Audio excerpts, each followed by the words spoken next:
အားလုံးပဲမင်္ဂလာပါရီတာကျွန်းကနေကြိုဆိုပါရစေဒီနေ့ရီကဝတ်သားခင်းသည့်အာလူနဲ့လေးချက်စားမှာဖြစ်ပါတယ်အရင်ဆုံးအာလူလေးတွေကိုအပေါ်ကျော်တင်းတင်းလေးဖြစ်သွားအောင်ကြိုပေးပါမယ်ရှင်ပြီးရင်တော့ကြိတ်ထားတဲ့ကြက်သွန်အဖြူအနီချင်းကိုနနွေးမုတ်လေးထည့်ပြီးတော့စီတက်ပေးပါမယ်အဆက်ရတာအတွက်ကိုတော့ငြုတ်သီးစိမ့်ကြိတ်ထားလေးထည့်ပါမယ်ရှင်ခုလိုနေထားမျိုးရောက်ပြီဆိုရင်တော့အယောင်အတွက်အယောင်တင်မှုတ်လေးထည့်ပြီးတော့စီတက်ပေးပါမယ်ရှင်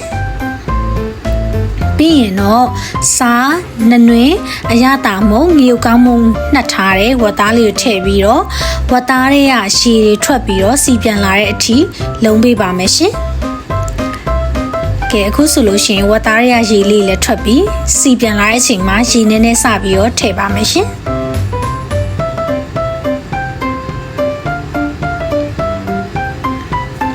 ပထမတရေခမ်းပြီးနော်ဒုတိယတရေထပ်ထည့်မယ်ပေါ့နော်အဓိကတော့ဝတ်သားကိုအရင်နူးအောင်ချက်မှာပါရှင်ဒုတိယရေခမ်းကန်နေမှာပေါ့နော်ခရမ်းသီးရေပြီးတော့စောနာကအပေါ်ကျော်လေးတင်းအောင်ကြော်ထားတဲ့အာလူလေးထည့်ပါမယ်ရှင်အငံအတွက်ကတော့လေအရသာအနေနဲ့ငါးပြားလေးပေါက်ပါမယ်ရှင်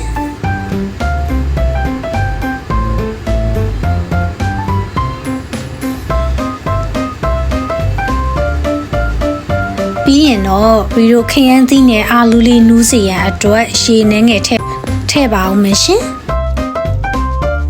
ဒီဟင်းလေးကလေတော်တော်လေးကိုထမင်းမိန်နဲ့ခရမ်းသီးကထွက်လာတဲ့အနှစ်ကလေးတွေရေ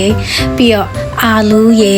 ငြုတ်သီးစိမ့်လေးရေနဲ့ဆိုတော့လေတော်တော်လေးကိုလိုက်ဖက်တဲ့ဟင်းလေးပါရှင်ပြီးရင်တော့နက်နက်ပဲလေးအုပ်မယ်ဒါကတော့နောက်ဆုံးပိတ်အိတ်နယ်လေးပေါ့နော်ရီယာနက်နက်ပဲကြိုက်တာဖြစ်တဲ့အတွက်များများလေးသုံးထားတယ်ဟင်းလေးကတော်တော်လေးကိုမှုန်းရင်းနေရပဲရှင်ကဲအခုဆိုလို့ရှိရင်တော့အယောင်အနက်အရှားတာနဲ့ပြည့်စုံတဲ့ဝတ်သားခရမ်းသီးအာလူဟင်းလေးရပါပြီရှင်ချက်နည်းလေးကလည်းလွယ်တာမို့လို့လေအားလုံးလိုက်ချက်စားကြည့်ဖို့ဖိတ်ခေါ်ရင်းနဲ့ဒီ